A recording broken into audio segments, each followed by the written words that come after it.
Thank you all for coming to the joint planning board, selectmen, farms preservation meeting that we're having this evening to discuss the extensive recreation bylaw that we currently have in the town. And to, again, welcome Mark Ransicott, who's been instrumental in doing our, helping us with our rezoning in the past couple of years. And Mark's going to hopefully help us come up with some answers to some of the questions that have been plaguing us about what to do about the extensive recreation and farmland preservation in the town of Littleton. And I again thank Mark for coming. And Mark, I'll let you start the meeting. Excuse me, Mr. Chairman. Excuse me, Mr. Chairman. We'd like to open our meeting, if possible. ahead. Yeah, I'd just like to call this meeting of the Board of Selectmen to order, please. I would And the like planning to, board would like to also, and we'd like to do the pledge of allegiance as well. You're gonna open up our meeting? Okay. I would like to call to order the Agricultural Commission meeting as well. Can we do the pledge of allegiance? Absolutely. Pledge of allegiance. Pledge allegiance to the flag of the United States of America and to the republic for which it stands, one nation, under God, indivisible, with liberty and justice for all. Again, thank you all for coming.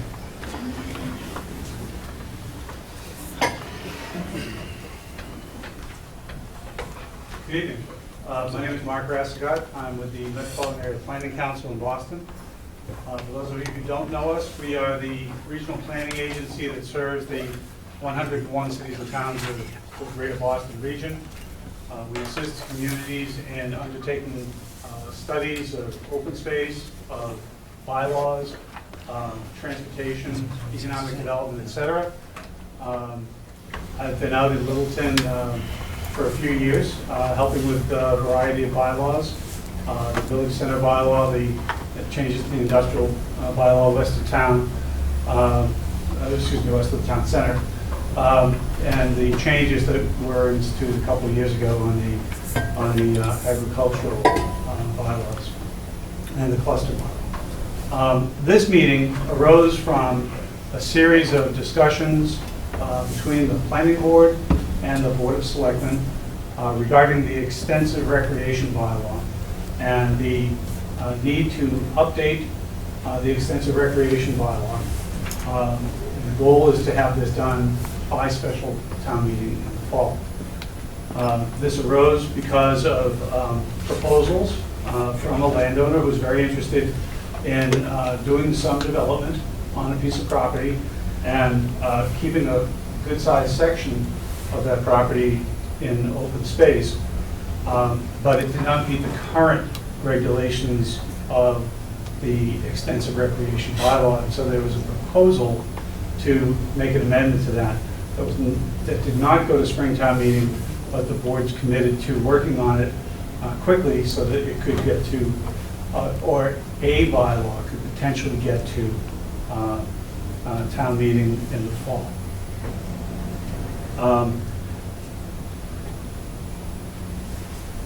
As I saw it, the purpose of the meeting was therefore to obtain input from individuals, from the residents, from the boards, from the selectmen, the planning board, the Ag Commission, regarding that bylaw and other options for preservation of agriculture in Littleton. So looking at this from the big standpoint of preservation of agriculture, but also with the eye in particular toward the bylaw that the selectmen and planning board are working on. You live in Littleton. I don't need to tell you the reasons for protecting farmlands, but in a lot of places, people don't realize that in addition to defining the character of the town, they are an important element of the local economy. They protect local food supply, and they are also a very good source of protection of wildlife habitat. And I think I broke the microphone.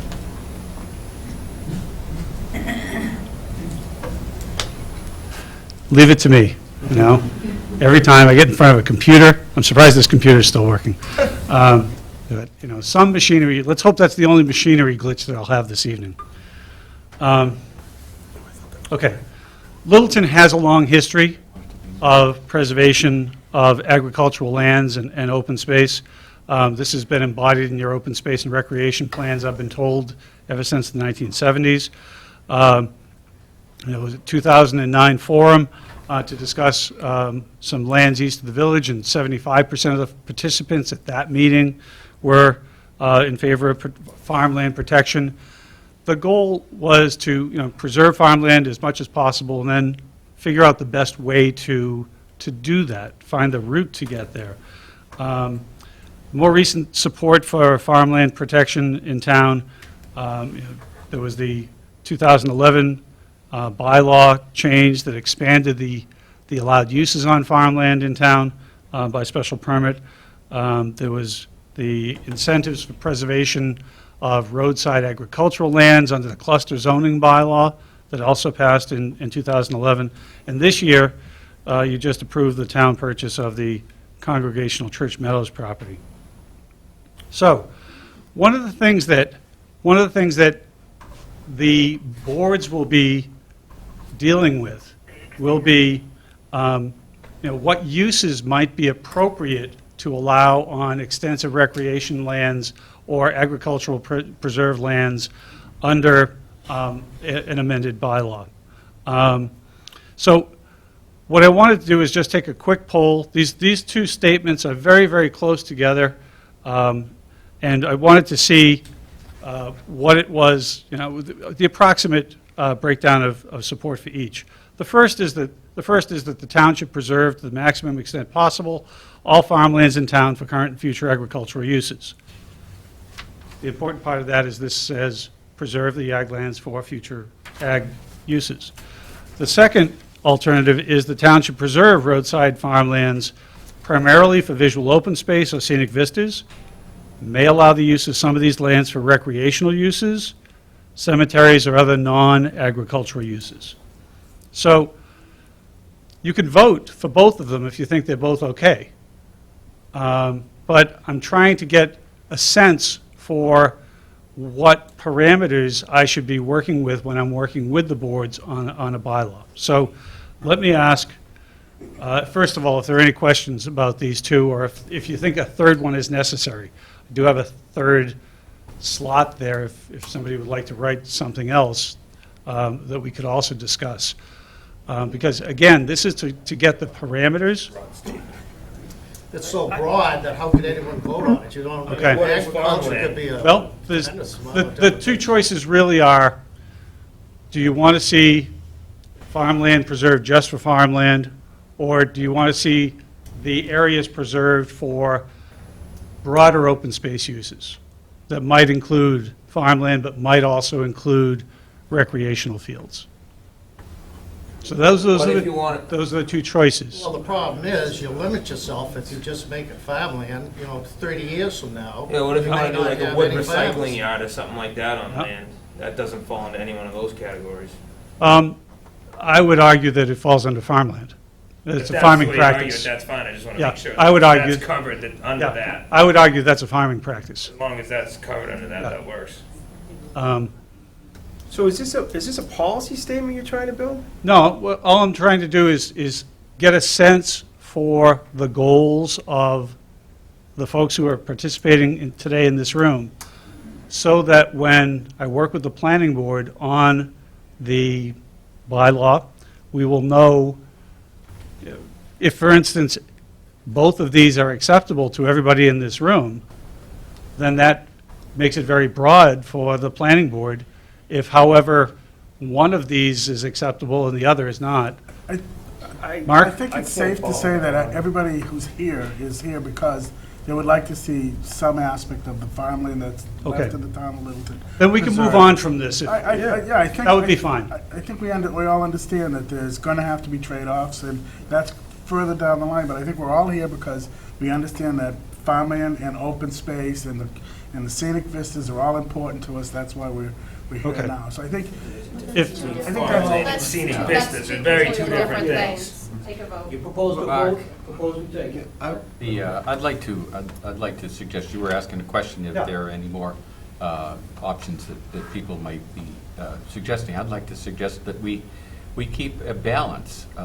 of open space and farmland. I'd say that with 40% of our town having parents with kids, we need open space for that group. We can't just ignore that group and at the expense of another group. I think a good, healthy balance of both farmland and open space is the objective here. I think we should tell Yeah, them. and Hey, I- can we just let everybody here know what's on the table, what this meeting's really all about? That would be kind of nice. Okay, this is what's on the table. We have in front of the planning board a preliminary subdivision plan already filed for houses. We have an agreement that we would move towards creating some type of language to amending the rec use bylaw. The reason why we're using that is because that property's already been developed under that special permit. So it's just a continuation of that special permit. That's what the tubing park was built on. If we don't come up with an agreement, they can take the preliminary, turn it into a definitive, and move to a subdivision as it stands now, with or without anybody's involvement in this group. That's what's on the table. Well, they could do that anyway, I mean, at any point. Well, but we have an agreement But with them not to my do that. my concern But is they're that, taking the first step. yeah, but But they would wait. my concern is that, you know, it's sort of mutually exclusive. I mean, there are certain places, there's prime agricultural land and state significant agricultural land, and that's sort of an unusual characteristic. And that seems worth saving. Now, it doesn't say anything against open space or playing fields. There are places open space and playing fields can be, but it should probably not exclude those limited areas with prime agricultural land and state-listed agricultural land, because that's an unusual characteristic. And both can be accommodated. It's just that in one case, you need a certain characteristic on the land. And if that is on the land, then, yeah, it's probably not appropriate to do farming, or it's a low priority area. There was another question over here, and then the gentleman in the back. Yes, sir. I think the way I see this, there's a few things here. First of all, talking about the options here, I think everybody in town would say that number one would be their, or at least I want number one. Okay, yeah, I really love the agricultural and farmlands. The thing is, where we're at right now, that is very unrealistic. And I think that number two, that we're being forced to move into an area where the people who own these lands can develop them and get something out of them, or else they're going to go ahead and put in the 60 lot subdivision.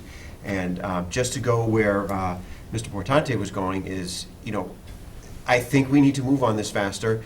And what this really is all about is that we've been pushing the Fletchers off for 4 or 5 years. I've seen it a few times where we've had things right before town meeting, are ready to go to town meeting floor, and then they were put off at the last minute, and we're pushing the Fletchers off, and if it happens again, we're going to end up with that 60-lot subdivision. So I think if we can look at ways that we can preserve all farmland with no other use on it, I'd be all ears. But since we haven't come up with one yet, I think we're forced to play number two there. Okay. Yes, sir. I think Jim Carr has something to say. Yeah. Well, you can go, Jerry. That's all right, that's okay. Jared Alpiori. I think Ted's hit the nail on the head. It's really about economics. First of all, I think most people would consider farmland to be a subset of open space. And in terms of getting the best you can for the community, do what you can to preserve open space first, farmland second. The reason a lot of these farms are being developed is it's not economic, or it's not very economical to farm them. You can't turn around and, if you try to force somebody to say, oh, you got to keep that land in agriculture, and you're going to work your butt off and barely make any money at it, like Ted said, we're going to have a subdivision. So I think you should look at it as open space with farmland protection being a subset of that. Jerry, you kind of stole my thunder, the economics of it. I mean, that's a key piece to this. And one stakeholder that we don't see, with the exception of the folks in the Ag Commission, are the landowners that aren't here, So they're a huge stakeholder in this because they own the land. So if we want to preserve as much property, whether it be open space or farmland, it's a negotiation. It's something that the town has to really sit down with the landowners and say, here is our bylaws, this is what we can and cannot do. What do you think? And what can you preserve the most amount within these parameters? So, the stakeholders are really the landowners. They're not really represented, with the exception of some folks that are in the Ag Commission. And the goal, I think, is, as Jerry Portanti was saying, is to let's, and you started by saying, let's take a look at that open recreation bylaw. Let's see what we can update, what we can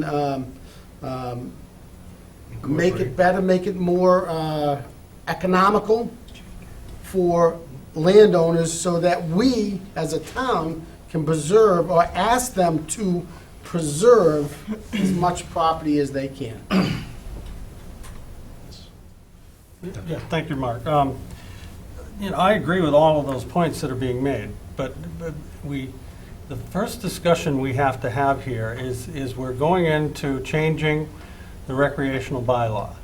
And in that, we have to establish our priorities. And that's why I think that's perfectly appropriate to have this discussion.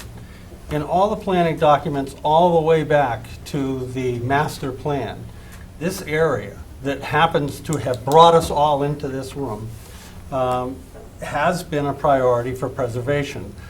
And it does happen to be prime agricultural soils. So I think what I'm hearing is everybody says, boy, it would be nice to save this as some farmland. We got to worry about recreation too. And then we got to face the harsh reality of the fact that these people want to do something with their land, and who knows where it's going to end up at that point. That's why we're here. And I think that's why establishing these priorities, as you are suggesting, is so important. When we craft this change, what is it that we want it to look like? And if we don't have our priorities lined up, then we don't have a vision. Could someone explain what you guys actually want to do tonight? In front of me, we have something that says about goals for preserving agricultural lands. And I'm hearing now that we're doing recreational, we're looking at a 60-house development. You're right, that's not what we agreed to. What are we actually doing? We agreed to do a working session where we'd go down and go through the bylaw and make some proposed amendments, that we would then take those proposed amendments, float it around the town, get our feedback, and then ultimately come up with some solution that we would put on the floor at town meeting. And then the town would decide what happens. And at that point, we would have lived up to our agreement with the Fletchers. That was it. That's what we agreed to. We didn't agree to come here and talk about farmland preservation. That's just a subset of the recreational bylaw that already seeks to preserve open space. That's I hate to say it, but the topic was changed without talking to either one of these boards. So I don't know why we're here talking about The this. bottom line is the farmer is the one who owns the majority of land in town. And the other one has the most to lose in many respects by this. So by you guys being here and any other farmers, they have the opportunity to try and have some form of a handle on what happens to their land. Well, I agree with you, Peter. Well, but, the thing is that it wasn't very clear from the start just what we're doing. Absolutely. Well, it's like I was told today that Someone's got to get us either on the right track and say what we're... This meeting. If wait, I let- could, Let me just kind wanna do of, something, Mark? The chair speak. the way this meeting was evolved was we had discussion with the Fletchers early on about doing an extensive recreation bylaw. We couldn't get it all done. We had an understanding. We met privately with them, both the planning board and the selectmen, and that we were getting ready to go to the next step. We had a public meeting with them. They wanted to push a bylaw through as everyone remembers, and we didn't think it was ready. We wanted to take a look from ground zero and work our way up. And we agreed to have a joint meeting with the selectmen and all other interested parties. But this particular meeting is really an extension of how do we take a very loose, extensive recreational bylaw and add some commercial components to it so that other landowners like the Fletchers can do something other than just plain old farming or some sort of extensive recreation to allow a commercial component. That's what we're doing. We're going to have to go through this at some time and come up with a balance of how much we want to preserve, how much we want to allow regular development, like a restaurant, like a retail space and things like that. You're talking about like actual percentages of chunks of land? Absolutely. We need to sit down and decide how much is going to be preserved and at what cost do we allow the developer to put in retail, a restaurant, a strip mall, things like that, to start, in But order to specific. preserve but it's all gonna be, Isn't there a posting problem? That you guys have posted this as a thing for preserving agricultural Who lands. posted that? I don't know, is this what's on the official agenda? That's what it It's the says. planning board. I think that perhaps it's time for me to fall on my sword. I may be the one who is incorrect here. I saw this as a discussion about open space and farmland protection that would lead to the parameters that the planning board and the board of selectmen would need. I perhaps made it too broad. And we can go through portions of this very quickly so that we can get more to the meat of that discussion. But I think it's very important that the boards have an idea of what farmers, what townspeople, what business people think is important as elements of a bylaw, so that we can work on writing that and do it quickly But to get it done. specifically, there was two pieces that they came in front of us. They wanted an increase from 5% buildable to 10%, right? Then there was a discussion about the use and the fact that Buildable in what sense? means you could construct buildings that had, commercial buildings that had nothing to do with recreational use. They have a 100,000 square foot indoor proposed facility for sports and recreation. They wanted another 100,000 square feet of retail, mixed use, retail and office space. The drawing that they showed, and if we have a whiteboard, just so you understand what the impact is. If this is the property, I'm not gonna get the shape right. And this is the, looks like a liver. yeah, it's kinda like a liver. This is the two park, right here. And this is 119. Isn't that 119? Same thing. Their proposal impacts this part, right? So that normally, like, this would be the indoor part. They wanted to take that extra 100,000 and run it out like this with an access road right here. So you'd end up losing this part of the farmland. And in all the debates we've had, right, we kept saying, hey, there's already a road here now, right? The two part. So the idea was, look, if you could just leave this out. This is down the hill. You can't see this anyways. A lot of people don't realize this thing goes way down. This is all Littleton land, all the way up to where the snack shack is. For the two park, that's all Littleton. If he puts it in like this, right, this is where your Vista impact is gonna be. So we've been negotiating that they would leave this intact and somehow make it work that way. They've always said, no, no, no, no, no, no, no. So, and I'm not a first party to that negotiation. I'm just telling you that's what's been recounted to us. This is what we're debating right here. This is the extra Jerry, can I ask you a 5%. question? More basic than that. Can I ask you a question? You say, you're trying to negotiate to keep farmland open.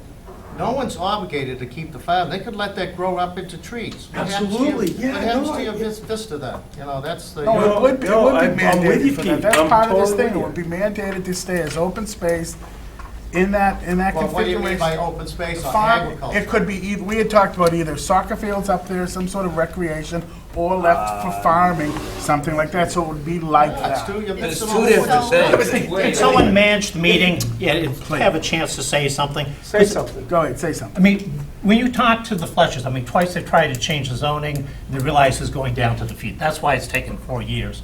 When you talk to the Fletchers, it has nothing to do really with recreation, has nothing really to do with farming, has to do with making maximum dollars. You talk to them, what they want is money. There happens to be farming there, there seems to be a very strange, extensive recreation aspect there. And the reason why recreation was proposed, because they thought that was the best way of making money for the land. So it was land that was bought of speculation with the current zoning. And it isn't that they really want extensive recreation changes or they want farmland, they want to make money.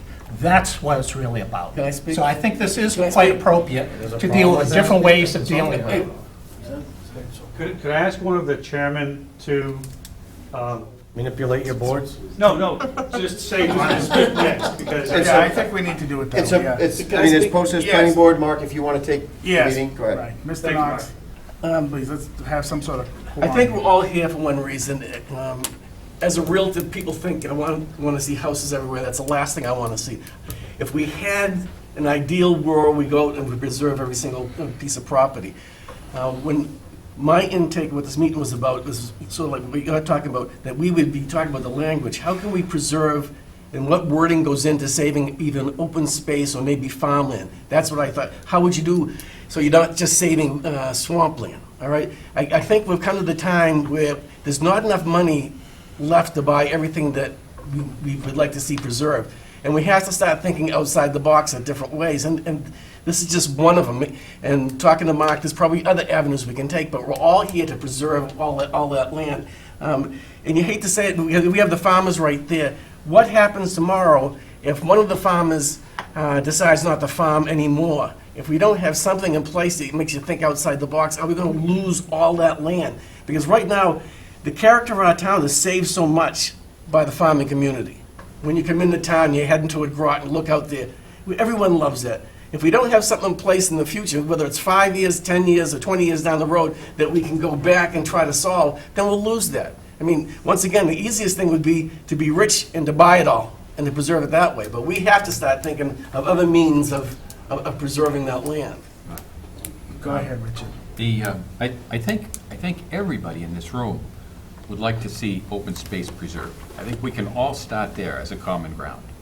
And then how that is used is where we need to work ourselves into. Now, right now, all of those farms are in residential, they're zoned residential. Farming is a use. It's not a zoning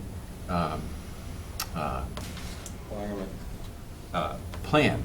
It's not part of our zoning. It is a use, and it happens to be just one of the uses that can be conducted in a residential area. So once these farms decide to go, the next best use, the easiest for them to go to is a residential development, because you can just go there with very minimal permitting, provided the land works. So as Joe said, if we don't have something in place to steer the direction away from a residential use, then that's what we're going to get.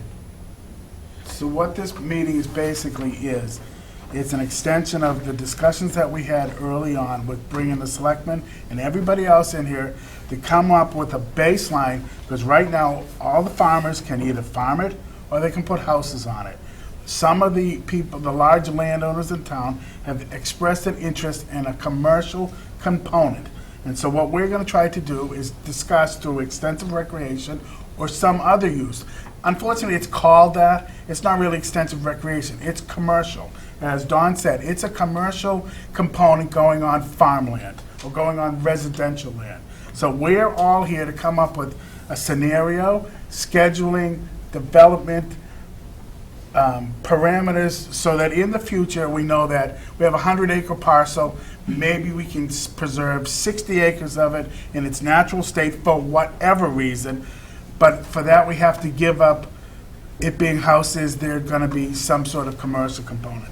That's where we left it months ago. Now we need to start going over the details of how to come up with a formula like that. So that's really why we're all here. I disagree with that. Go ahead. Well, I agree with that. I agree that that's where we need to go. But again, we have to look at a couple of things here that I noticed. We're spending a lot of time talking about this piece of land. Okay, we're talking about building something here that's going to be good for across the street, Exactly. down the road, 100%. for that property, for the other property, and all of that other stuff. So, This was the so impetus. let's not be held captive by somebody who is out trying to do something with their land. So Can we move on? But from what this? the point I'm coming to is it is unique in that it is an area with prime agricultural soil. And we should have as a priority when we come across soil like that, that preserving it in some form of farming is the direction we want to go. Another piece might be more towards recreation, because it won't be as well suited for farming. But the difference with land is that good soils that farmers can grow on, once gone, are gone forever. And they will not come back. You don't get them back. You can do redevelopment. You can knock buildings down and put new buildings up, but you can't knock farmland down and build it back. And so I think that's the one thing that we're up against the gun here, is that with this one piece of land, we are looking at prime agricultural soil. And we have other prime agricultural soils in this town, and those people are making really good use of that. And we should keep that as a priority in this particular area. Mr. Chairman, may I make a suggestion? Yes. We all have, there's 10 of us sitting around the table, and there's other people who here are involved. I think we need to break down into a smaller group and start working on this bylaw. But before we do that, I think we need to also hear, because what Mr. Rasicott has is he's saying, preserve farmland as much as possible. That's one option. Well, I want to know what the options are for that. Are there ways to do it other than outright buying it? Or are we going to have some commercial limit? He also mentioned in an email that maybe the extensive recreation bylaw may not be the best way to go. So maybe we should hear from him, hear some other options of how we can preserve these lands, whether it be farmland, open space. Then we can get some input from people here, and then if we can form a subcommittee, not a subcommittee, but a working group, and break off into that, take all the information that we gather tonight and do that. So I'm suggesting hearing portions of Mr. Rasicott, taking any input from residents in the agricultural, and then breaking off into a group. Don? Yeah. With the Fletcher land, which is what we're looking at, their feeling was change the extensive recreation bylaw or change the agricultural bylaw. They really didn't make any difference, because once again, they wanted money out of it. But what I thought was useful, actually looking at your presentation, is a way of generating other sources of money to achieve that money that we don't have now. I mean, Joe Knox mentioned we don't have enough money to buy everything. You've mentioned that too.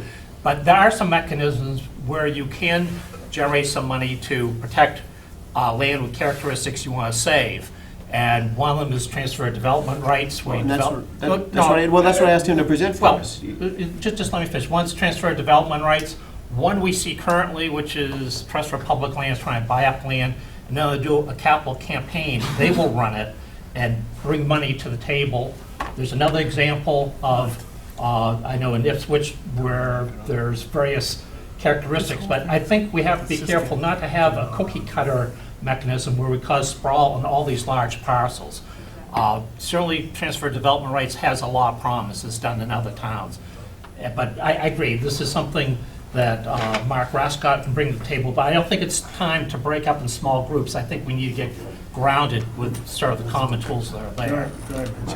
No, to one working group, but wait a minute. I have a suggestion, and because I want to get this meeting moving, because we've all been putting our input, we're all sounding the same thing, but that's why I wanted to get this moving. And I thought, Don, you were going to say what you feel about that move. So I want to know, should we get moving, or should we just keep Let's throwing move opinions out there? forward. This is, we're meeting today. Is my proposed action I think acceptable we to need the to hear board? from Mark, and then we need to hear from the people in the audience. And, okay, right. All right, Yeah. before we do anything else. One more comment. Mark, I think that you're handed quite a task here, because what we're asking you to do is to help steer and craft language that will preserve a farm or preserve open space once when a farmer decides to change from farming use to another use, and steer us with the best crafted language away from residential housing into something that has balance and a proper mix that works for the town, that would include a farmland component, maybe include a recreational component, maybe include a commercial component, but it will need to have balance. Right, okay. as we try to coax a landowner to steer away from building houses. Okay, okay, Mark, let's Okay. finish. Do you want to? It's up to you, Mark. It's up to you. Do you want to talk? These folks have been waiting for, right, why don't we- take them and then we'll move on. Right. Yes, sir. Brad Bigelow, Omega Way. boards have been fending off the Fletchers for all these many years, and worked very hard. And tonight, it seems to me, you've presented two threats. They either get 60 houses or a strip mall. And Don's presented another option. Before we got our existing bylaws for their benefit, we could actually use development transfer rights. I'm wondering if Mark has any other options that we could pick from tonight. Try it. Yes, and those are going to be next. Okay. We're making them now. So, how about right now? Right now. Okay. All right. So, Mr. Chairman, what I'm going to do is I'm just going to assume, based on the discussion here, that people want a mix of preserved farmland and open space, depending upon the best use of the land. And I see a discussion. Yes, ma'am. I just think that we need to make a distinction between open space and prime ag land. We don't get prime ag land, and although people say, well, we need commerce, sure we do, but we need food, and that's going to be more important in the future. We're all trying to get our food locally, and if we build on prime farmland, as Mr. McCurdy said, it's not going to come back. So I think we need to make a distinction between prime farmland, and open space. Okay. I think that the board expressed that, and I agree, personally agree, but I don't vote here. I know that the boards would be very interested in continuing input as we move forward over the next month or so. So let me move on with this. Preservation of open space, preservation of farmlands. Just very, very quickly, before I came to MAPC, this is what I did for work. I was involved with nonprofit land conservation trusts that preserve farmland. One way you can do it, obviously, is through donations. If individuals are able to do that, they can donate land, they can donate a conservation restriction to a community, or they could do it to the conservation land trust that you have in town. And then the underlying ownership stays private, stays on the tax rolls, stays productive. That's, you know, when a community buys a conservation restriction, which is the second bullet, it's very, very much the same. The third major way to do it is through zoning. Leave it in private hands, as several folks have said. It's very productive in private hands. But make the zoning work so that it's economically viable for the farmers to keep operating. The town has done some of this already. There are transfer of development rights programs and residential development and cluster zoning bylaws, either for residential or commercial. We'll talk about a couple of these in a second. I don't think I need to go into the donations part. I mean, that's, you know, if anybody can donate a conservation restriction on land, that would be fantastic. But generally, people have to get the economic benefit of their property that they're paid for. We talked about the Community Preservation Act briefly. Community Preservation Act right now in town is at 1%. You have historically been getting between $150,000 and $200,000 a year from that, along with the 26% state match. It's not bad.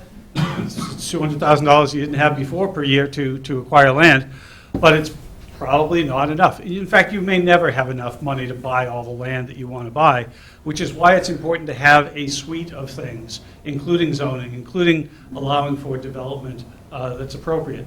One of the things that you just did at town meeting was you changed the Community Preservation Act at the local level, so now commercial and industrial properties are also paying in, not just the residential is paying in. So that will increase the amount of money that you will generate in the future. Now, again, we don't necessarily need to do a straw poll, but please be thinking about these things. You know, I think that the first bullet, you know, would you support purchase of farmlands? You just did. We don't have to ask that. It was a 98% vote. You know, the second question that may come up at some point, you can go up to 3% on your Community Preservation Act, but there's another way of doing it as well, which is the third bullet, which is a provision that went to town, was going to go to town meeting this spring, but it was pulled back so that the town could get some additional guidance from the, I believe, the Attorney General on the specifications of how the new law would be in place. But communities that impose the 1% tax upon themselves have the option of adding an additional 2% through other sources of money. Some communities are doing this by allocating their hotel motel rooms tax. Some are putting, if you can believe it, their parking fines into this, so that they're going to get an increase in the local amount so that it increases their state match for the funds. So those are a couple things you can do. And it's up to the folks in town to decide which the best routes are to do that. Now, as was stated, transfer of development rights is an option as well, and I can talk with the board more extensively about this.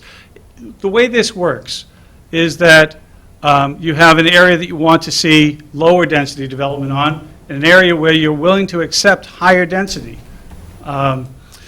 The prime example that I like to use is the town of Hadley, Mass. Out in Hadley, there's an area along a state road where the community wants to grow. It's zoned commercial, and they're willing to accept additional development there. For every acre of land that a developer buys the development rights off of, that is farmland, they get an extra 2,000 square feet in their built development. So that if they want to, if the bylaw says they can have a 20,000 square foot building, and they need a 30,000 square foot building, they could go and buy the development rights off of 5 acres of farmland, and the farm stays with the farmer, stays in active production, but when that individual goes to the planning board can approve an extra 10,000 square feet of development in that area where the town wants to grow. Now, there's a bunch of communities that do this. Around here, not so much, mostly out in the Connecticut River Valley. The towns of Natick and Framingham, if you can believe it, have a sort of a process like this where they will allow for increased density around the Framingham Mall, the Natick collection. That is built up higher than current zoning would allow by right. They went through a special permit process, and they paid the town money. They gave the town money, and then the town will turn around and buy open space with that money. So it's kind of a transfer of development rights. Yes, sir? How much does that cost? Like, how much typically is a development right on a per acre basis? It's whatever the market is. I mean, what's the market? I don't know. It would be different in okay. In Natick, I'm going to get the number wrong because it's been 6 months since I've looked at it, but it used to be like $20 a square foot. Okay? Yeah. It was a lot of money. It's a lot of money. 800,000 acres. Groton has been doing this for about 10 years. Okay. So there are options for the town to consider. And So none we of would have these to are make that individual purchase? standalone things. But That's something that we buy, right? We buy the development rights. The idea would be, depending upon which program you choose, if you choose something like what they do in Framingham and Natick, the money goes to the town, and the town buys the development rights. Exactly. So that way, you choose which areas you think are most important to preserve, as opposed to leaving it up to the developer, who may just simply find the cheapest piece of land to preserve. But And you it have may to- not be as important. You have to have landowners willing to do that also. You indeed do have to have Development rights landowners have to be willing to for do sale. that. Yes. Who gets the money? The landowner gets that $800,000. The landowner eventually gets the money, Eventually. but through the town. So in the case of Framingham and Natick, But it becomes the town, the farmer continues to farm it, yes. as if it's his own, but doesn't pay taxes. Well, it is, no, it is still their own, and they still pay taxes on it. It's just at a lower value because the land is You not. can't develop it ever. It's not can't valuable for development, it's just valuable for farmland. Okay. How long do those take to develop? To The put agreements, so together- we'd have to have I mean, how long? That's not a quick one. Okay, so Okay. that one's off the table. That one's, well, for now, yeah. For this property that we're talking about, that one's off the table. But there are a couple of different solutions. Groton actually uses the master plan, the open space plan to decide what to protect. There's some discussion, but that they use that as the tool, as a community mechanism. And if there isn't anything currently they want to protect, then they save up the money and designate it. You save it up the way you save up your Community Preservation Act money. But you're right, this is not something that is a real fast thing to put into implementation. Okay, so the things that you would need to think about if you were to do this would be where you would want to grow. Yes, sir? What restrictions are placed on the land other than in agriculture? Similar to the state APR program, or is it something different? Is that It would be up to the individual town to write up the agreement. The important thing is that you can't plant little monopoly houses out there that grow into big mansions. It's to keep the land open, to keep it available for farming. You've given up the right to develop it for housing or to develop it for gas stations. What about something like greenhouses? I think that would be interpreted as agriculture, but again, that would be up to the community to decide when they're writing the agreement with the landowners. But that's typically an agricultural use. Okay, and what about a plant to process dairy products? Again, but I would anticipate that would be something that would be part of an agricultural use. You're giving up the right to put houses on it. It seems as there's no draft out there that we have to follow. It's something, whatever the town itself comes Right, to because the agreement town's with. going to be purchasing it. It wouldn't be, now, if you were to purchase it in conjunction with the state program, that might come with some strings. But if it was entirely done by the town, it's more flexible. So what you're saying is the town would buy the building rights, you're saying? The town would buy the building rights off, and it may not be off the entire farm. It may only be, Certain it might be section, whatever. part of it. Right. Yeah, I think the expanded ag bylaw, which you help us write, is pretty liberal, allows all sorts of things. I think the processing part would be allowed, I think the greenhouses would be allowed. It's to open it up for farming. That's already excessive farm, extensive farm. Okay, so let's move on so we can have discussion. Allowing commercial uses in residential zones in exchange for farmland protection. This is exactly what we're talking about with the extensive recreation bylaw or something like that. You've already got the extensive recreation bylaw. This was originally designed, my understanding, is for like a golf course, so that they can have some non-residential use, like a clubhouse on it, or a restaurant.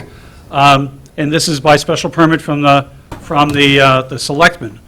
And again, as we discussed, the farmland protection bylaw that was a couple of years ago allows for commercial uses on a farm that wouldn't necessarily be usually allowed in a residential zone if it's something that's accessory to the use of the farm. The example being, if you've already got a welder there to fix your plow or your tractor, why can't you fix my snowplow? Why can't you have a welding shop? As long as you're not bothering your neighbors. That's the kind of stuff that would be allowed. Feed sales, machinery repair, et cetera. So you've already started a precedent for this kind of thing. It's a question of scale. How far do you want to go with it? Other towns have allowed for commercial uses in residential areas.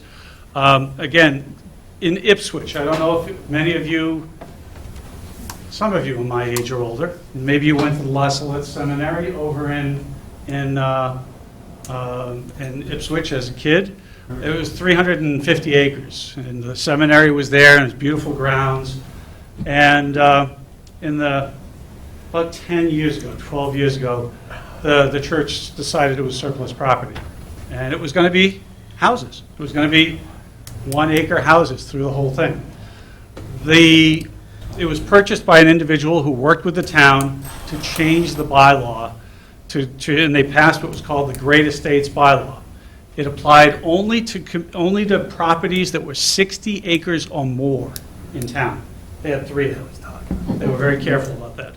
So it applied to 3 properties in town, and they said, on these properties, we will allow for uses that are non-residential, as long as the majority of the site is kept in open space, and as long as the development is clustered on the site, and as long as the development doesn't have a an adverse impact, a more adverse impact on the area around them than it would have been if it was residential. What happened here was it became the Turner Hill Conference Center with a residential component. There was some clustered houses right near the existing seminary, and about 80% of it became open space. It is a golf course in this particular case. And you go to Turner Hill, and you can look it up online, and you can see the design of the golf course. The town is very happy with that. They've got two other properties that they had the same thing happen with, one of which is a high-tech lab company that has its production facilities way in the back. You never see them from the road. And the other one, I don't know what they did with that. But there's three properties that fall under this in Ipswich. This was modeled, my understanding, this is modeled after some stuff that was done out in Lenox, Mass, near Tanglewood, where they also have great estates bylaw in Lenox. So that's an alternative. But that's largely for where you've got an existing set of buildings that you want to keep and you want to build around. In Ipswich, they also have one property. Again, you know, they set the parameters such that it applies to only one property. It's an overlay district. It's called the Green Space Preservation Development District. This is, I think, very similar to what you have been contemplating here. It allows for professional business offices and services in a residential area, as long as certain requirements are met. It has to be 50% open space, a minimum of 50% open space. It has to have a 100-foot buffer around the entire property of naturally vegetated buffer, so woodlands in this case, because this particular property is woods, it's not a farm. Has to have a 250-foot minimum setback from the street. The maximum you can cover with buildings and paving is 30% of the site. So it's really kind of pushed back on the site. And they set the amount of space that you could have on the site. And what they said was for every house that you could have had there under a residential development, you get 3,000 square feet of whatever commercial space you want. So 60 houses becomes 180,000 square feet of built space. And they set a maximum floor area ratio. So they set a maximum amount of floor space because they also say that you can get bonus density. If you give them 70% open space, then you can get a little bit more square footage of built space because you're giving something to the town, town's going to let you have a little bit more back. And you can put the septic system on the open space because the septic system under a field is still a field. So that, again, is something that they've selected and elected to do up in Ipswich that I thought might be appropriate for your consideration here, because it is very similar to what we had talked about before under the extensive recreation bylaw. So the question that I had planned to put to folks tonight, which really is oriented towards what parameters you would like the community, the planning board and selectmen to start thinking about for whatever potential bylaw changes. Would you folks here in this room support commercial development on residentially zoned farmland parcels, it should say? The intent is obviously not 100% of every farmland parcel is farmland. You've got a lot of woods on it in a lot of cases. So, this should say farmland parcels. So, would you support commercial development on residentially zoned farmlands? Because that's the core question. And, would you do that if it was 50% open space? And for active farming, what about 60%? What about 70%? Would it make a difference to you if the commercial development was not visible from the road? Would it make a difference to you if it was in certain parts of town, but maybe not the whole town? I don't know if that's an issue for you. To consider. Would it make a difference if it was on parcels over a certain size? Definitely. These are all things that I think the planning board has to grapple with. And this was what I had anticipated having a lot of discussion about. I want to move on and then come back to this slide if we could. Because this, I think, is where we can have a lot of discussion. What other options should the town consider for preserving agricultural lands in town? Earlier today, I had a chance to talk to Brad Mitchell from the Farm Bureau. And these two bullets are basically from him, since he couldn't be here tonight. I asked him if he'd mind me saying this. What he said was, Metropolitan Area Planning Council, we serve 101 cities and towns, but the 13 communities around Littleton are in what's called the Minuteman subregion of the MAPC. Those communities are already starting to talk about what are the best practices. They're trying to work with the Farm Bureau. They're trying to work with the ag commissions in each of the towns. And his recommendation was, let's make sure that we coordinate with that and get the best input that we can from those folks about what works elsewhere. So that's, this slide is to emphasize, let's take advantage of the work that's already ongoing out there. And then, obviously, next steps are, we continue discussions with the Planning Board, the Ag Commission, the Selectmen. So let's go back up to this, because this really is, as folks have noted, this is the heart of the matter. This is the question about the extensive recreation bylaw as it stands now. And honestly, I may get in trouble for saying this. I'm not 100% sure that the extensive recreation bylaw is the perfect avenue for this. It may very well be. We want to look at that and see if it works, but we also want to work with you to see if we can provide you with other examples that you may like better. So how does the money work with this? This is the problem with the zoning we have now, is that we've got a developer, they come back to us and they say, we look at the percentage that you've allocated under X bylaw, and they're saying the money doesn't work. So if we go through all this, Massachusetts must know what the breakout is, where the margin is on this type of a deal, so that we can hit the sweet spot with the bylaw. If it's 70-30, 60-40, whatever it is, where is that in the state of Massachusetts, especially for our area, which has already been designated as a high development zone for Mass? Where's the money in that? Because we don't want to put a bylaw together and have the next developer come out and say, well, the money doesn't work on that. Yeah, but it can't be all just about the money. It's got to be what the people in the town of Littleton are willing to live with. Use the bylaw. The bylaw will take those considerations into effect. But if we develop a bylaw that doesn't work for the developer, nothing's going to happen. We can have all the nicest stuff and meet all the town's things, but if it doesn't make it financially viable for them, we're going to have. So it's not all about the money. You're right. But it's about the balance of both. The goal here is to steer that The landowner. landowner should get the most for their. That's right. There you go, yeah. Here is to steer that landowner away from houses. Now, how do we do that? So Again, the You stakeholder can't that's hamstring not here with the exception of- landowner. What's that? You can't hamstring the landowner. Again, as I stated earlier, that's the major stakeholder that, with the exception of the folks that in the Ag Commission are not present. So, we need to hear from them also, just for input. If we don't listen to them, they'll say no. And if they say no, what happens? We end up with houses. So then maybe we do, like Mark says, we have a sliding scale. We start at 50%, go to 60, go to 70. As long as the town is getting something to go to that next level, and the residents of the town of Littleton feel that they're getting something to go that next 10% that works for them and works for the town, then that's maybe how we should. Right, so go higher instead of wider, and Exactly. And I just said that one was 50%. Or different uses, too. We've Maybe got 5% is all we're allowing.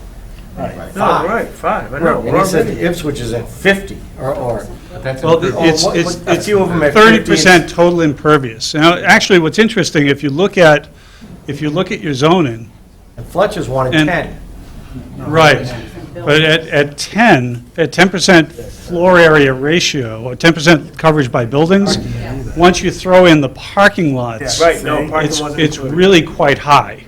It, I think, would exceed the 30% that you see in Ipswich. In land use. Yeah. You got to include the And park. so that's one of the things, as Mr. Montanari was saying, one of the things you might consider is if they are granted, if they give more open space and build up instead of wide, their footprint is smaller. Mark, have you Yeah, but then you can see it from the road. seen Not if it's this? down behind the trees. That's what you hope. We've also got 10 other places in town. Have you seen this model in action anywhere in the country? And if you have, what was its track record? I think that let me think for just a second. That's a very good question, Richard. The best example, I think, is the Ipswich bylaw, but again, they were working around existing buildings. Although the New England Biolabs, I think, did build new construction as well, and that is not visible from the road. So I would think that that would probably be the best of the local examples. That's a pretty commercial component. Yes. It was built way far off the road. Yeah. Can't be, I don't believe it can be seen from the road. No, you can't see it. Now, we'd also talked about, like we do with our open space that we do now, we have a 10 acres or more. When we had originally started talking about it, we had kind of taken the Cooper Farm as the example of how many acres we should start at. So we had thought, and Mark, Myron and I had shared that with you, that thought maybe 40 acres was where to start with this. It's just, I'm just throwing out that number, but that's what the Cooper Farm is. That's a number from all of us who went to Littleton High School. We can work with 40 pretty good. I think, Mark, that one of the things that would be good to check would be to see how many parcels there are of that size or larger in town, and also to consider what you want for setbacks, and to see if that would be physically possible to do on a site of that size. But not all properties are going to have a setback issue. Some of them are going to be farmland that's around farmland and everything else. We're using the setback because this particular one has a very important setback to us, but not all of them are going to fall into that. If we're going to look at everything, it's going to fall into a setback issue. They're not all on the main streets, and they're not all on, as we perceive the scenic roads and things like that. So that's one of the components, but it's not going to be with all the components. We need to look at this townwide. We also need to remember 2/3 of the people in the town of Littleton have to be in favor of this, and it's going to be some give and take back and forth, because for the developers to get, for the homeowners, the landowners, to get a better use or a more profitable use out of this, the town has to get something in return, and that's where we're all struggling with the balancing act is what's going on. And I think the other thing is we shouldn't lose sight of the fact, I noticed that there's different groups, some are talking about farmland preservation, some are talking about open space preservation. We should just be talking about one thing, preservation. We don't need to sit down and to figure out what it's all going to be. There is going to be, as we're all saying, there's going to be some that's better for farming this. Rather than splinter and worry about if it's farm or if it's this, we need to worry about preserving the land. And what happens to it afterwards, we can all deal with that. But for right now, it's preserving the land. But some of the characteristics will dictate. Well, one thing or the characteristics will other. definitely dictate what's better for soccer fields, what's better for farmland, things like that. There could be a subset to this set of Exactly. language that actually encourages more preservation, depending on the type of land. If it is farmland. And you also have to remember, we do have some money coming. We still have cell tower money and stuff like that, so we're not as pauperish as we're making it out to be. Mr. Chairman, just on that point, we're living on the edge right now because the $415,000 that was committed for the purchase of the 7-acre Church Meadow property about taps us out of funds that we have readily available, and it would take quite a while to build up more. If we did more borrowing, say, we'd have to commit funds beyond what we have resources. And what have we, now. rough idea, what have we spent? A couple million, right? Well, we've spent, between $1 and $2 million worth of But one of the ways of extending it, which we discuss, is if either Fletcher's or Cooper's sold the Trust for Public Land, they would bring money to the table by running a capital campaign. That's what they do. So that's new money. Well, the Trust for Public Land have made a presentation to the selectmen and to the AgCom, I think, and to some other boards, had actually made offers to Cooper and Fletcher for their properties, and for sums that, from my information, are not far off from what say a 40-lot subdivision might might be, and at this point, there has not been a positive response. Well, they haven't responded back. There's been no response back, yeah. You were going to say I something? was just saying, we've been talking here, I think it's time to start listening and Yeah. hearing what people say. Absolutely. Yeah. We need to hear from people out of the room. Let's, you wanna, go ahead, Mark, you do it. Okay. Yes, sir, in the back. Hi, Mitt Wanzer, 39 Mill Road, and I'm on the Community Preservation Committee as well.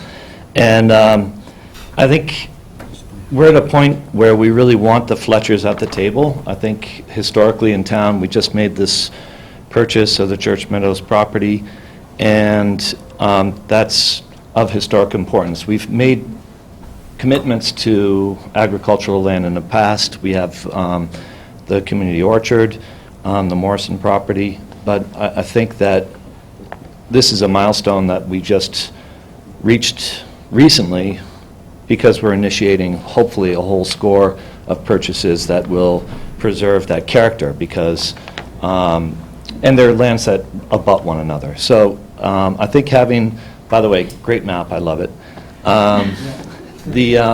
It's important to have the Fletchers at the table, so I think we should move this process along tonight for the sake of future land purchases in the area. So that are much larger than the Church Meadows, for instance. If the Fletchers plus the Church Meadow, by buying the next piece of property that's much larger than 7 acres, we're on our way to something really substantial, and I think would make a big imprint on the state and put Littleton on the map for as being really visionary for this kind of thing. So to answer your question, Mark, would I support commercial development on residentially zoned farmlands? Yes. I'll take a number at 70%. Yes, I would support it as a homeowner in Littleton. And yes, I would even do it if some frontage were affected. So if the map was drawn like that, and I knew that this year we had a deal in place, that would be parcel number 2 in the area, and would guarantee us, really solid standing at the table next time we met with people like the Sudbury Valley trustees or other agents who are willing to help us with the next stage, then people like the Cooper Trust would be really willing to listen, I think. So for now, pick a number. You guys can decide better than I. But I think this is the next piece that will ensure both sides of the street being preserved. Furthermore, if we choose a number now that seems to give away too much, well, that's okay. The landowner wanted to move, and we helped the town by not putting it into all houses. So then further down the line, we have the same discussion. 2 years from now, we raise the bar. We say, well, we have a new set of stakeholders at the table, or the same set of stakeholders, and different pieces of property. So maybe we amend the bylaw at that point and put in place things for top quality soils, for example, so that something like the frontage affected there, which is on as I understand, the best soils in town, might not happen in the future. Thank you. Thank you. Perfect. Anybody else? Yes, sir. I think Mitt's got it right. The whole thing is, we don't own the land, the Fletchers do. We don't own the land, the Coopers do. We're fortunate in a way that all this property was zoned residential 60-odd years ago when zoning came in. If it was commercial, we'd be like Acton, it'd be one strip mall down 119, and there ain't a darn thing any of us can do about it. So I think the key thing here is, and I've heard it from the board members, we have to find this sweet spot. And in terms of transfer development rights, I see it as on the same parcel. We're going to let you build. The idea would be build commercial in this part of the land. In return, you give us this part of the land or restrict it. That's kind of the sweet spot you have to have. And on top of that, commercial isn't all that bad. It's not this evil thing properly handled. Commercial tends to bring in net tax revenue. Houses don't. So I would urge the board to try and find that sweet spot. And one example of commercial use you don't see from the road, go down on 111 and try and find the Holiday Inn. Other than a roadway and a sign, you've got a good-sized motel/hotel, you don't see it from the road. I think there's other commercial behind it. And I believe that's what we're shooting for, and simply either a combination of setback and/or screening requirements can do it. But it's got to be a balance. You can't be this idealistic, oh, it's prime soils, we have to save it for agriculture, because you're liable to end up with nothing.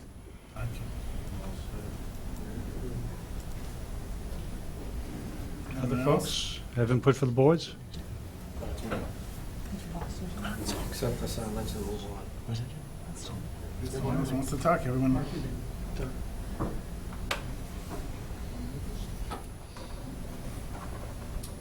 Rick Finley, 46 Beaverbrook Road. I'm inclined to think that what we were here for, which was the recreational bylaw change, applies to the Fletcher property like no other property in town, and we should probably stick to that. Let's give them something in exchange for keeping the open part completely open. I think where they want to put commercial on the street, I think we should draw the line and say no, but let them do a lot, whatever. And let's deal with this parcel as a unique parcel, the way the one in Ipswich that you described is. Figure out what the percentage of land back there with the buffer is, give them that, let them do what they want back there, essentially. But I think establishing a law that would apply to other agricultural land in town is not a good idea. I can agree with a lot of what he said. Sorry. What?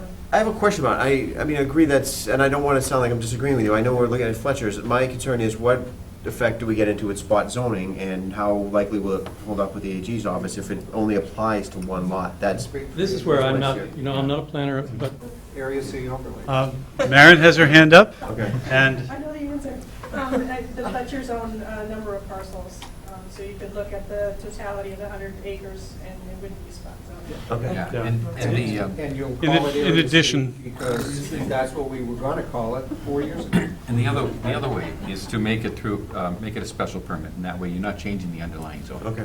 But Rick, if you still do the extensive recreation, it's gonna have to do with all the other parcels in the town of Littleton. well, in the sense that they're not in recreation. I mean, I think, let's pay attention to this recreation word. No, I get that, and that's why we started that, because we don't really have a What are we good going to call handle on recreation? it. You know, baseball, football, soccer, tiddlywinks? No, I think it goes to, You call it the Great Road recreation. it's golf, it is golf courses. In this case, we have a ski slope with a. That's what it was put in for golf. That's why I disagree That's with what your that earlier one reads. It statement. doesn't include all the other recreation that everybody in the town has the Mr. Mondale. That's what I agree. Chairman? But if the idea is that if there's general agreement, if we're reaching a consensus that, we really need to find a unique, small u solution to the Fletcher situation, then you're not talking about a townwide zoning amendment. We've done we've done less than townwide before. It's called Area A and Area B, right? The overlay district. So you create an overlay district in Area C and it may be something other than extensive recreation. It may be through the talking here, well, we're okay with this use, we're okay with that use, just so long as it's clustered in the middle and we get the vista up front, we got that. So, and then you come up with a peculiar name to describe that, the way that we did for, it's only a geographic name that we came up with, A and B. Accessory ski area. So whatever that is, that it's unique to the circumstances. It recognizes that the goal, that we're reaching a common goal where we need to come up with a solution that is palatable to the town and the values that we have, and is something that the property owner will actually do. And that's the unique solution that we haven't, and there's no, and rather than have the cookie cutter approach of, well, let's see if we can get it into this bylaw or that bylaw, create the bylaw you want, create a new Area C. If I might, Mr. Chairman, if that is the route that you want to go, I would also recommend perhaps a development agreement. A development agreement is an agreement that is signed by the community, is signed by the landowner. It is recorded in the Registry of Deeds. but it only becomes active upon a positive vote by the town. An example of this is Sharon Commons in Sharon, where there was a developer who wanted to change zoning on about a parcel of about 130, 140 acres from residential to commercial. And the community said, well, yeah, maybe it makes sense, it's a good spot, but we're a little nervous about what might happen there if you, the developer we're currently dealing with, go broke or sell out, if we change the zoning. So what they did was they outlined in this development agreement, it's a legally binding agreement, they outlined exactly what could go there on the site. And they wrote the zoning around that. And that, as I said, it was registered in the Registry of Deeds. It was legally binding on the landowner, but only if the town changed the zoning in accordance with the agreement that they had come up with. And the town felt at ease with it, the developer felt at ease with it, and they're moving ahead with construction now. It's at Exit 8 on Route 95 in West Main Street. Richard first and then?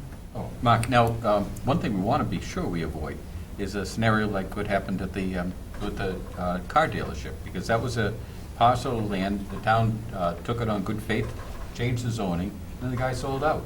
Look what we ended up with. We don't want to go down that road again. Right. And that's, I think, what a development agreement will help you to avoid. So that we can, if it changes hands, then the development agreement's over? No, if it changes hands, the development agreement stays in place and is binding on the next landowner. For that specific uses? Right, yes. Well, that was my question about the perpetuity of it, is that as generations go by, is that enforceable and does it stay? And I think that's a big That I thing we don't got know. into with the 40Bs was, do we have something that we're going to have 10 years from now and 20 years from now? That's a very good question. I can look into that. I think that what happens is it guarantees what the developer is going to come in with the first time. 10 years from now, if things change, I don't believe the developer is still bound to it if the whole time. But maybe one way to address that issue, let's say that if the thing that, as a community value, the most thing that we're concerned about is we want the Greenway Vista. All right, so therefore, as part of the deal that we would seek to get is to have that portion at least deed restricted to whatever the use is. So even if there are other economic conditions change and where we can't see it, it stops being this type of commercial use and it's something else in a future generation, fine, but that the thing that's most important, we should propose be deed restricted as part of it. And that, again, is exactly what they did in the town of Sharon. About half of it was under a conservation restriction, could not be built on. My question would be, is there, in the attempts that have been made to do this, because I'm sure there's some out there, has there been case law that will uphold the intent of the zoning, the agreement with the builder and the town? And, because that's really what's going to tell us whether it will uphold. Whatever we agree to will be upheld 10 years from now. I'm writing that down because I don't know the answer. I'll find out. We can just ask council. Right? There was a question about about that. Go ahead.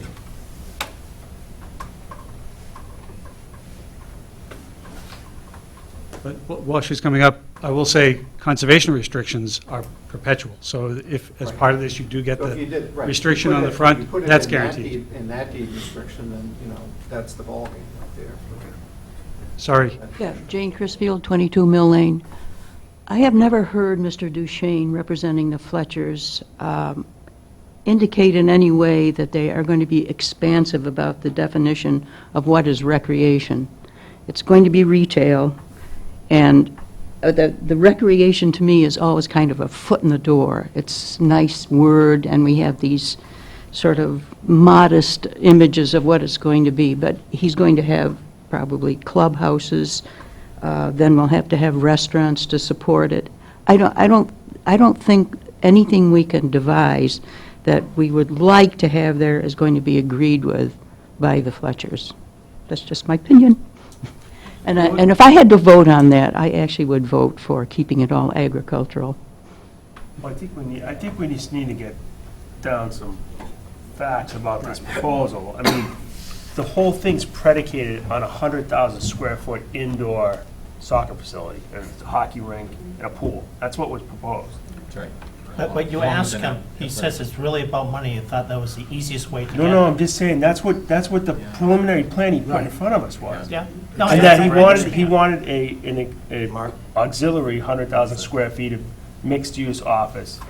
That's what he proposed. That He was- didn't propose 100,000 square feet of retail and a small soccer field in the front.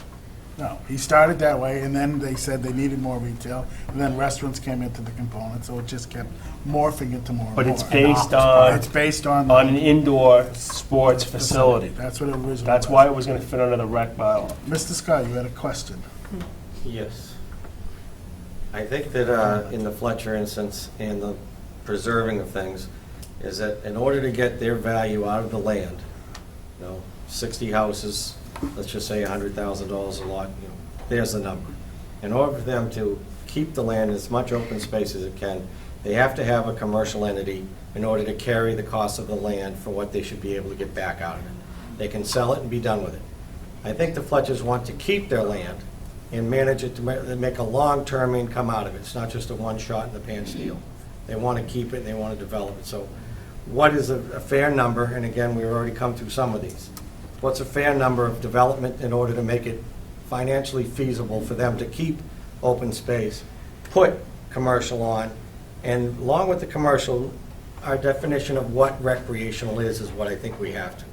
Right now, it says golf courses and the things that go along with golf courses. We need to say what does everyone term to be a recreational sport? Volleyball, tennis, soccer, football, lacrosse, what are those things? And in that, if they say, well, this is what we want, if they're not going to give us X amount of this, then they're going to make more open space that will not be able to be developed. So the percentage of what we're going to allow them to build to get their money out of it, short of houses, is where we have to come up with a number. 70-30, 60-40, and I also think they do need some form of frontage. And granted, I'd like to see all that open like that. Right now, we're looking at a White House falling down, but, But we also have to address the uses that are going to go. That's what I mean. What are those uses? Soccer, No, I'm football, not just talking recreational. We're going to have to talk about what commercial components we're going to want to put on residential land as part of this. That's going to be part. Do we want just restaurants? Do we want a retail? Do we want office buildings? Do we want? We want something that doesn't involve a bedroom. So no hotels then? Well, No, something that doesn't involve students. Students. But when you talk Because we all about- went to Littleton, 40 is a good number. 40 is a good number, right? When you talk to the attorney for the Fletchers, and you really get down to it, they're not concerned about long-term use. It's mostly owned by the elderly parents who are elderly, and they just want cash.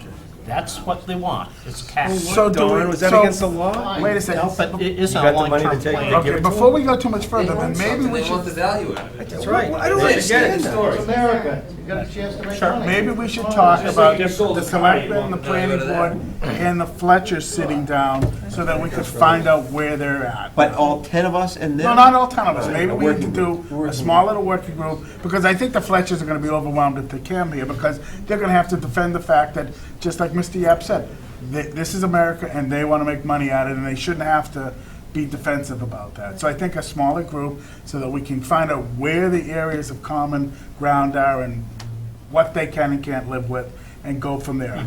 Now that we kind of have an idea of what we think the residents in the town of Littleton want to see, and hopefully where their comfort level is going to be, now we have to bring the Fletchers into it, and then have another meeting with We need to everybody else. determine what is recreational use. Well, we need to do that Before too. the Fletchers even get spoken to. Yeah, right. That way, they've got something that they can grab a hold of and say, that works, that does not. That's what we need, number one. Absolutely. Then, a percentage basis of how much of that land is gonna be able to be used in this instance to give us, give them 2 and we get 3. Right, but we need to sit down with them. We need to have these, We need that first. What are we willing to give in order to get?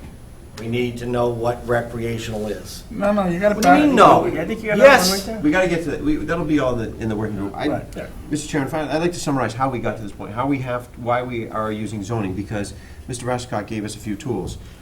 He said donate. Oh, there's one way to get preserved. That's not going to happen. It hasn't happened yet. If it was going to happen, I think it would have happened by now. Transfer of development rights. He said that it takes too long to do, and we're not going to get that. So zoning, as we're talking about now. Cluster zoning, I think that's a component of what we're doing right now. CPA purchase, we've talked about that's not on the table. That's not possible right now.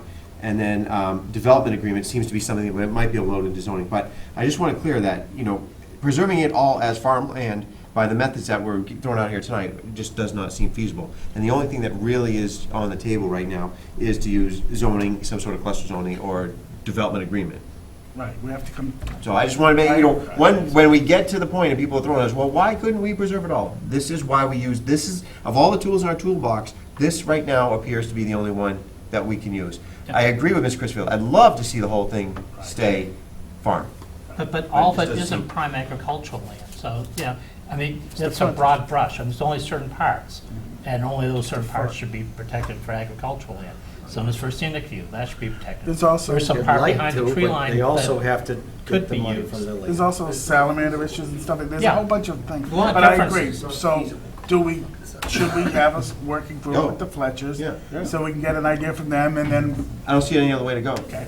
That's the That next. should be How's the rest of the board? All right. Well, let's Could everyone write down what you think, when we get together again, what you think a recreational activity is? What, in your mind, would fall into that purview? I think you're getting caught up on recreation activity. What I was done 30 years ago was because people wanted to put golf courses in. Yes. That was the only thing that fit back then. Pigeonholed. Right. We're still stuck by that. We still can call it that, but we can also make it whatever we want it to as That's what I Keith just said. asked. But we don't have to call it recreational anymore. We can Call call it whatever it, you want, but it still is gonna have to be something that's it's used gonna for have a open space. commercial component, so it doesn't have to be recreational. What we're trying to say is they're gonna be able to put a small little strip mall up there that's gonna have a shoe store in it. It's going to have Okay. an ice cream stand So in it. what It's do we gonna get? have- But it has to be predicated on the fact that the primary use is recreation. No, it's gonna No. be predicated on the fact that the primary use is gonna be the preservation of the rest of the land. Then it's not a rec bylaw. It's not an intensive rec use special permit. That's not what it is. It's something else. To answer Jerry's question and Peter's question, we could just go back to calling it Area C and then craft a special. No, don't even try. We could- Craft a You special. wanna open that It whole could lane be up. rec, Uses, it could yeah. be rec with other components that support the recreational aspect of it. That's what it's always been talking about. The rec is the big 100,000 square foot box. And then what else they need to support that? A little bit of retail. Nice thought. Mr. Chairman, just Go to ahead. make the point, because I see there's some concern that the expanded economic uses might be just in the silo of recreation, or they might be in other silos of other uses, and I think other commercial uses to generate revenue. I think it'd be important, though, to walk away from the meeting with some general consensus. Is it okay to talk about more than just recreation? Because if it is, then that gives a lot more. That gives the subcommittee a lot more to deal with. If, as Don and others say, the common denominator is the economic value for the property, the money, then there's a whole menu of economic uses that you may be just fine with if you can't see them, because you've got your buffer along. But they're not your gonna be green- necessarily your green- recreational. That's Right, the point they I'm may getting not at. be recreation, That's they just may Different be together. commercial type of uses, and if that's the But direction there you're has to heading, be a it might be well recreational to hear how component to people. it. Well, hang with it. Go ahead. There has to be. a Amy recreational- Tarlo Lewis at 3 Omega Way, and I was just wondering, I'm looking at that map, what percent of that land is prime agricultural soil? Just the front. But what percentage is it? It's Is like it 40%. 40%? Yeah. It's I about- don't even think it's. They're not I think even it's under quite that 15, high. it's like 14 acres. What's it, 350 to the rock wall? How many feet to the rock wall? 550 to the rock. And how much are the development rights for those It's just 15 a- acres? We don't know, they never asked, they never gave us, It's how much would it cost? The 15 acres. They never gave us a price of what the. Yeah, the prime agricultural land is just like here. Yeah, but I guess I was wondering, we were talking about percentages, like how much would we want to save and how much would we give away? And I guess for me, in my mind, I want to say, well, like, what's the prime, like, how much of it's prime agricultural soil? And maybe my number is kind of just above that, you know? But they can change the lot configuration, the percentage can change just by overall size, so it's really what the soil is. You gotta remember, you're talking 100 acres there. It's a fair amount of land. So if Peter's right, and it's 15 acres, that's 15%. Ashley has that information. Mr. Chairman? It's still some. Jen Stack, 40 Bulkley Road. I just have a question, because I hear a lot of people, there seems to be sort of general agreement that this extensive recreation bylaw that we've all sort of been saddled with from years past kind of stinks. And I'm just wondering, are we bound to continue that, or can we just say we don't like that bylaw, we want to pretend that we're not operating under that, and start over again, whether it's a special thing that we do with the Fletchers, and then we look at the larger picture of it. But I feel like we're in this place where we keep talking about this extensive recreation bylaw, but we all agree we don't really like it because it's so vague. And I'm just wondering, is there a way where we can just say, and start something else? Sorry, I know it's on TV, and it's just a legitimate question. I mean, we're sort of, are we forced to stay under that umbrella? Just Sure. so, a part of the lot is already special permit. Extensive recreation. That's what the tubing park's on. Okay, So but, and we that's have- included in that 100-acre piece? That's what his 5%'s on already. But last meeting, we all said it's broken so many ways. It's just a definition, it isn't really a bylaw. Yeah. It's very vague. Right, it's a special Okay. permit. And that's, we haven't gotten far enough to decide whether or not we have to scrap it yet. Okay, That's what but this is all that's about. not an impossibility. We could make a decision as a We town could or as a down the board road. Come or as up a with a working better group way. that it doesn't fit anymore and it's too complicated. Okay, Ted, did you have something? Well, I was just saying, we're going to come up with some sort of balance of preservation Sure. and, so whether it starts from where we are, or we start over, or it, just kind of mold it together, I think we're going to end up with something. So, Yeah. we're going to end up with some sort of commercial or something, but it's Yeah, not I going know. to necessarily throw And, something out. and fair enough. Yeah. I mean, there's got to be some reality in here as well, and we all want what we want. I mean, there's no question about that. But I'm just wondering, because this extensive recreation thing gets tossed around and everybody gets kind of like, heated up about what's recreation, and I'm just wondering if we can step back from that and go, We may want to paint it a different name. Jen, the answer to your question is yes, absolutely. We can craft this in any way we want. Whether- and we could get rid of what's currently bylaw, blah, blah, blah, blah, blah, Well, leave it alone because it's not. The town can do What we it. wanna or leave it be- alone because it's not being used. What we Okay. want to be sure we do is Yeah. that whatever we craft, it's, we have enough controls over it. Yes, of For course. instance, we'd probably want to craft an overlay where they have to come, on their hands and knees and ask us for permission. Sure. Which can be denied. Okay. So we are still in the driver's seat with the overlay concept. Okay. Mr. Chairman? Yes. Thank you. I'd like to suggest to the joint boards here that we go to develop a working group, and I'd like to volunteer myself with my professional experience in development, and I know Jim Carr has experience in this, so I'd like to volunteer the two of us in his absence, so, to be on that working group. He's not even here. It's not even here. We still have a couple, and you want to know from the planning board who wants it? Yes. Yeah, Okay, well, we've been on that group too. right. Mr. Finley, go ahead. I just want to present another side of this. The Fletchers did come to the Conservation Trust and seek advice on how they could get some money for it. And it really, what Don says, it really does come down to money. And what we're ignoring is the fact that and this was we talked with their lawyer about this. We could stay with the current zoning. They could put a high-level real estate development in the back. They could keep it, we could do the numbers, and it may be that the town's got to come up with some money to preserve that front. But it's not going to be the big, it's not going to be a huge amount.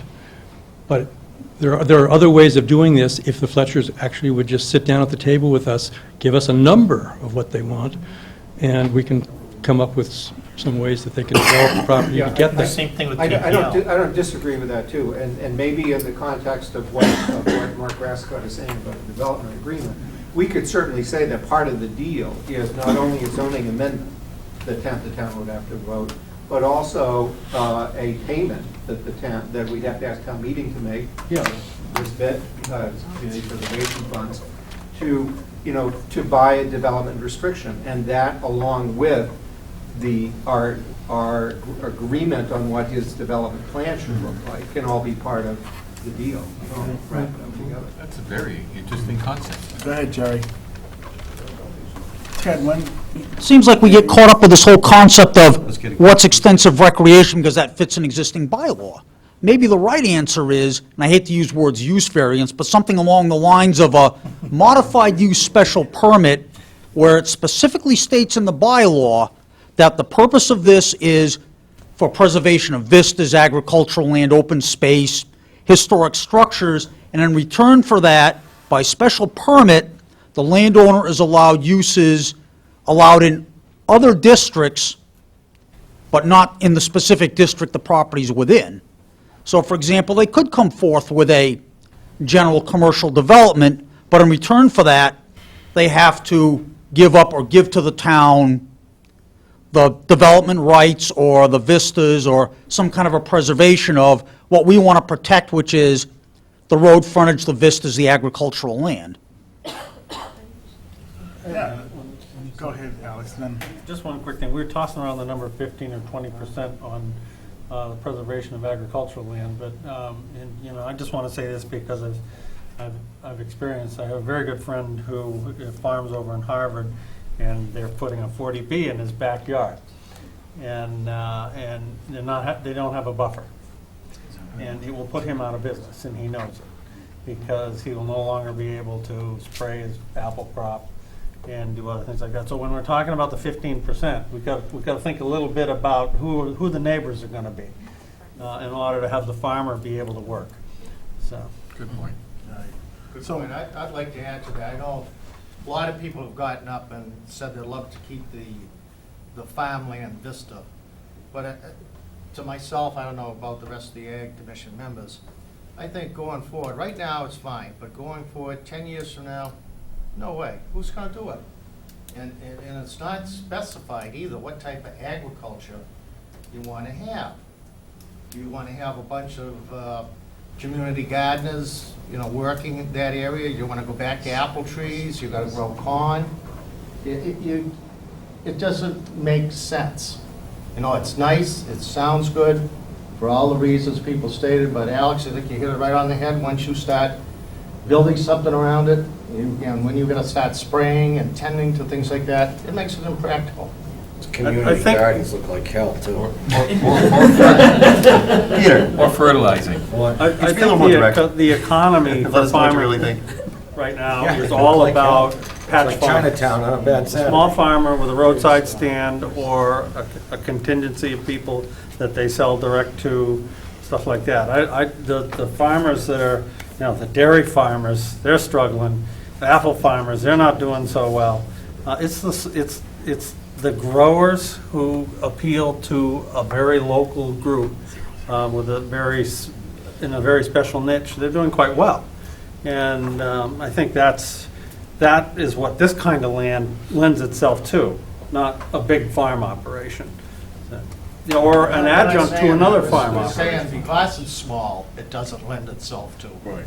But it would be, if you look at some of the hay farmers around and even some of the other farmers, they're constantly going around, and this happens a lot in Harvard. But that's now, Alex, not 10 years from now. But they're constantly going around and looking for small pieces of land as adjunct to production of whatever crop whatever it is they're going to be doing. And I don't think that's going to change. I think there's always going to be a demand. There's a house in that little lot. I mean, we don't know the answer to that question.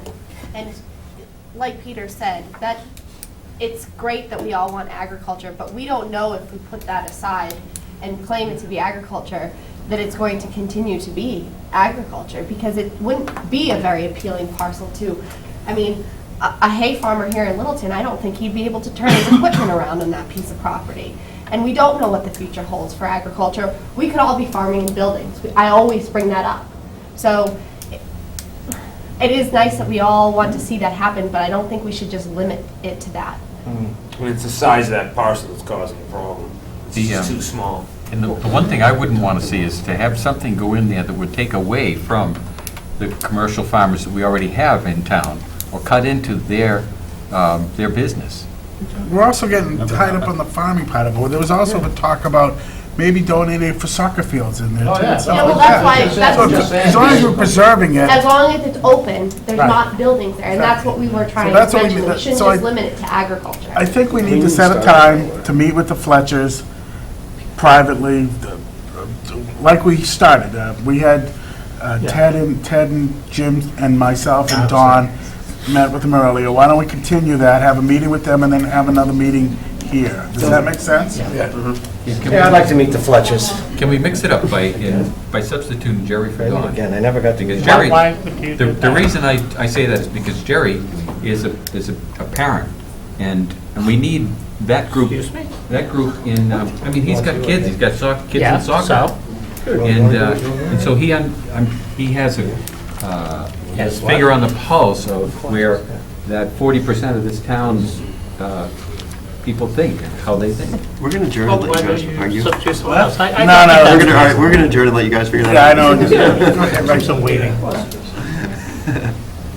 Again, Amy Charlalus at 3 Omega Way, and you may have all know I'm also the president of Littleton Community Farm, and I would definitely advocate that I think large farmers and current farmers in town are important, but also small-scale diversified farming is also important. I also think it's going to be more and more important as we lose more and more farmland. There's more and more farmers, but less and less farmland, and you go to the Athol School, you go to Mass Extension, you go to New Entry, they're all looking, there's tons of young farmers looking for farmland, and there are plenty of examples in Massachusetts of small farms doing well. Natick Community Farm, 1 acre, Medway Community Farm, 2 acres, Landsake Farm, and Natick Community Farms, all under 30 acres. And to address the spraying issue, you don't have to spray, you can be organic. That takes care of that issue right there. Anyways, all right, so why don't we set a time, Ted? Why don't we set a time so that we can tell the residents here when we're gonna meet again here? about what I said. I know next week is open for me. Is that what you mean? You want to sit Do you want to, have You guys Myron know- work through it, come up with you want to do it during the day? No, During the I'm sorry, I day? can't do it during the day. Like 4 o'clock, 5 o'clock? No, during the how day? about No? 7 o'clock? 7 o'clock, okay. Okay. Okay, 7 o'clock. So- All right, we'll try to get an appointment with the Fletchers. We'll Yeah. have Myron coordinate that. Mark, any particular days are bad for you? It varies, depending upon what my schedule's already filled So up. do you want to say we'll meet within the next 2 weeks with the Fletchers and then come back here in a month? Do you want to do it that way? I would say meet with them in 2 weeks and come back as soon as possible after that. So, all right, so you want to Is it set a so? date for Yeah. this next, when do you want to have our next? Well, let's see what we get from the Fletchers, I think. That's why I said we have to, but we have to tell people now, especially if we're on television. We should probably pick a date to reconvene with this. When's your first meeting? And Let's assume we meet with the Fletchers before the 1st, Okay. and then we have, I didn't put our schedule in here, 5th or 6th. I don't have planning board or selectmen schedule in here. Myron, when do we open? Your next So who's meeting meeting with the after Fletchers? May 30th is scheduled for June 13th. So we can meet the first week in June here? The first Thursday, June 6th? First Thursday, June 6th here. Or you could do the 13th here. Oh, we'll do, you want to do the 6th or the 13th? It doesn't matter to me, 6th or 13th. I'm just wondering if, I don't want to clog your agenda on the 13th with this. If you think you're going to need 2 nights to do your normal agenda and this We're update. good? We don't have much. We're good. We We're can good? do the 13th? We'll do the 13th. 13th, and then we can. It also gives the selectmen on the 10th if you want to talk about it. There you go. Okay. All right, why don't we do it that way? So Myron will coordinate with Mr. DeShane and the Fletchers about joint meetings and get back to all of us about that. 7 o'clock some night, and what we will post it so that people who want to come will be able to come. We're hoping, we'd like to be smaller and more intimate, but we're not going to, people want to come listen, we're not going to shoo you in. Yeah, actually, this one's pretty small. Would it be possible to have a member of the agricultural? Absolutely, Commission? we'll, I think, absolutely. Jamie would like Okay, to do that. we'll CC you, so you'll know when it is. I don't want to speak for any of the other members, but does Jerry or Peter want to be a part of this? Sure. public health. Well, you and can't have a make some quorum. Can't have, do you want to be, if you want it, I'll step off and you can do it, how's that? No, let's take a vote. right. Let's vote as a board who's going to represent. I think you have some background in I would nominate Mark and Jerry. No, Mark and Don have been doing it. Yeah, We start, Well, we have to it's the planning board, let them. let us them handle get it a after you guys are This done, is- you know, so we we're- can arm wrestle or whatever. So I would nominate Mark and Jerry as the representatives from the board. And I I would- would nominate what we've I had think, previously. I think we should, we started, as the selectmen have started, I think it should be myself and Dawn, since we started down the road with the Fletchers. I think that's the way it should And we go. have input of parents of kids that are in sports. I mean, Ted has You do it then. his kids. I mean, you know, See, what's that's the why. problem with Okay, that? that's the problem. They're in Springfield. They better be on the 18th next week. So if Jerry can't do it, I'd nominate Peter and Peter. Mark. I second that. What? He seconded it, albeit you and me. It's Mark and Don. Well, It's the not- board, it's not your it's choice, it's for I'm the afraid. board's decision, so. I second that motion. That's great. All those in favor of myself and Peter? Aye. Aye. Aye. Nay. Nay, but, Done. all right. So you're deciding. Okay. Well, that's what I threw out there. If we're going to, I didn't hear any objections, so if we want to follow with a vote or an agreement, I mean, I don't think we have to vote if we agree. I'm not deciding, I can put them up there. If anyone else wants to. I'd like to see the rookie involved. Of all those soccer players, I better be involved, huh? Oh, yeah, let them Well, fight it out. what I put out there, what I put out there is my professional experience working with planning boards, working with zoning regulations, working with developers, and I put Jim out there as, his experience of being negotiating with him before. I think those are more people for development and maybe having. I'm sorry, but the selectmen are trying to decide something here right now. So I don't know if Jim, we can decide outside of here, I mean, No, Jim may not even be let's interested. do it now. Yeah, I'm more than happy to sit with these gentlemen and talk about these issues. My experience is that I understand how statutes are read and written, and as, You'll be who was fine. advocating? Was it Don for the people who have small children who play on fields? Well, I have Rich some of was, those. but I think you Oh, I'm sorry, Rich qualify. said that, I fine. don't think he's advocating for it. I'm happy Plus to, you're and also and coach. Jim's not here to acquiesce to the appointment, I'm happy to do it. Yeah, it doesn't matter. All right. Do we have to make a motion? No, we don't need a No? motion. Oh, yeah, no, you gotta vote. Oh, we do have to No, vote? we don't have to vote. We don't have to vote. It's a general So agreement. who's on your side now? I don't know who, no, it's me and Jenna. Oh, all right, okay. Jenna and I. All right. When are we meeting? Oh, yeah, can you meet? Marvin's I don't know, we gotta wait Marvin's till gonna we- set it up and get back to all of us, All right, including the agricultural commission. all right. All right. Well, thank you all for coming this evening. I think we finally did get a long way along with this, and,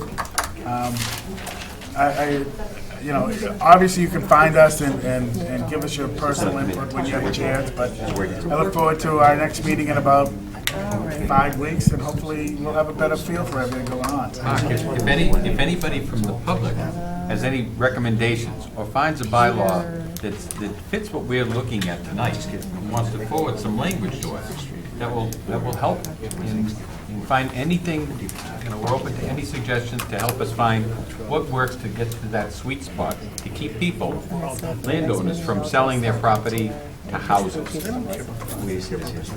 Ridiculous complaint.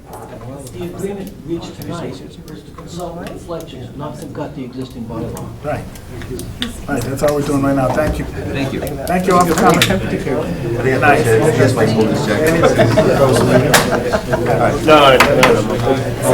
No, someone has to make it. Yeah, I make a motion to close the meeting. All those in favor, signify by saying aye. Aye. Motion to go to the, motion to go to the, come back. No, no, back. Are you available?